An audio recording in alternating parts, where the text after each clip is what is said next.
Hello friends, welcome to my channel study with Shruti. तो इस video में हम देखेंगे कि ऐसे कौन कौन से फैक्टर्स हैं जो हमारे बॉडी टेम्परेचर को जो है अफेक्ट करते हैं।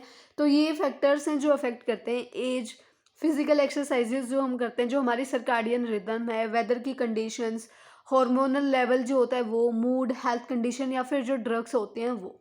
तो अब हम देखते हैं कि कैसे कैसे ये जो है अफेक्ट करती हैं और क्या जो है होता है।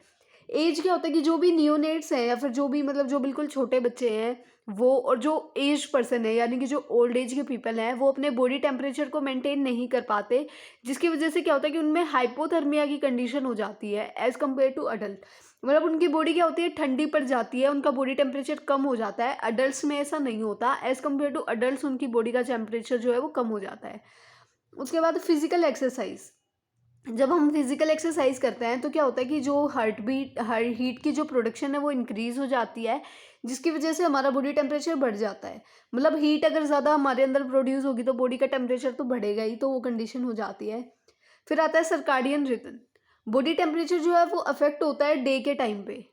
ठीक है, क्यों क्यों होता है? क्योंकि जो बॉडी टेम्परेचर है वो डे के टाइम में इसलिए इंक्रीज होता है क्योंकि जो इन्वायरमेंटल टेम्परेचर है वो बढ़ जाता है दिन में, और जो फिजिकल एक्टिविटीज़ हैं वो भी बढ़ जाती हैं एज़ कम्पेयर टू नाइट और अर्ली मॉर्निंग आवर्स। मतलब देखो क्या होता है कि हमारी बॉडी का टाइम जो भी टेम्परेचर है वो दिन में जो है बढ़ जाता है। क्यों? क्योंकि दिन में हमारे जो सन आता है, जिसकी वजह से क्या होता है कि बाहर का इन्वायरमेंट में भी जो है एनर्जी ज़्यादा होती है, हीट ज़्यादा होती है, टेम्परेचर ज़्यादा होता है, और हम बहुत सारा काम भी जो है दिन में ही करते हैं as compare to night. Night में क्या होता है कि हमें बस जो है ठंड का भी हो जाता है, थोड़ा नॉर्मल टेम्परेचर हो जाता है, और हम कोई फिजिकल एक्टिविटी भी नहीं करते तो हमारी बॉडी का टेम्परेचर भी नहीं बढ़ता।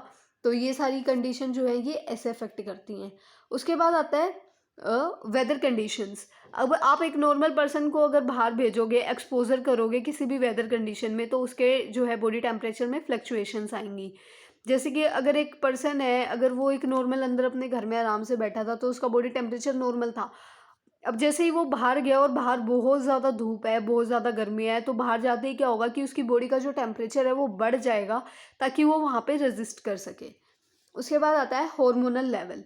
हार्मोनल लेवल में क्या होता है कि वुमेन्स में जो है ओव्यूलेशन के टाइम पे क्या होता है, प्रोजेस्टेरोन जो है सिक्रीट होता है, जिसकी वजह से जो बॉडी टेम्परेचर है वो 0.5 से 1.0 या फिर 1 डिग्री फ़ारेनहाइट जो है वो इंक्रीज हो जाता है। उसके बाद आता है मूड। मूड में क्या होता है कि मूड की वजह से भी हमारा बॉडी टेम्परेचर जो है इफेक्ट होता है। मान लो कि आप बहुत ज़्यादा एक्साइटेड हो किसी चीज़ को लेके, बहुत ज़्यादा एक्साइटेड हो, तो क्या होता है कि आपकी जो बॉडी का टेम्परेचर है वो हल्का सा जो है इंक्रीज हो जाता है। तो इस तरीके से फ्लक्चुएशंस आती रहती हैं। उसके बाद आता है हेल्थ कंडीशन। अगर आपको कोई भी इन्फेक्शन हो गया है, या कोई भी ऐसी हेल्थ कंडीशन है या कोई इन्फेक्शन है जिसकी वजह से हमारे बॉडी टेम्परेचर में अल्ट्रेशंस आती हैं। जैसे कि इन्फेक्शन का तो हमें पता ही है कि जब भी हमें इन्फेक्शन होता है तो कोपिंग मैकेनिज्म जो है हमारी बॉडी में शुरू होता है, जिसकी वजह से जो है फीवर होने के चांसेस सबसे ज़्यादा होता है। कोई भी इन्फेक्शन का सबसे मेन सिम्टम क्या होता है कि फीवर हो जाता है। तो वो अब फीवर क्या होता है, जब बॉडी का टेम्परेचर इंक्रीज हो जाता है तो अल्ट्रेशन तो आई ना बॉडी टेम्परेचर में। तो वही चीज़ है कि हेल्थ कंडीशन की वजह से भी जो है अल्ट्रेशंस आती हैं हमारे बॉडी टेम्परेचर में। उसके बाद आता है ड्रग्स। ड्रग्स भी जो है हमारे बॉडी टेम्परेचर को अल्टर करती हैं। जैसे कि जो बीटा ब्लोकर्स होते हैं जो हाइपरटेंशन के लिए दिए जाते हैं, तो उससे क्या होता है कि उसके जो बॉडी टेम्परेचर है वो उसको लो कर देते हैं। और भी ऐसी बहुत सारी ड्रग्स हैं जो एलिवेट करती हैं बॉडी टेम्परेचर को, या फिर जो है कम करते हैं बॉडी टेम्परेचर्स को। इन शॉर्ट की क्या होता है कि अल्ट्रेशंस आती हैं ड्रग्स की वजह से भी हमारे बॉडी टेम्परेचर में।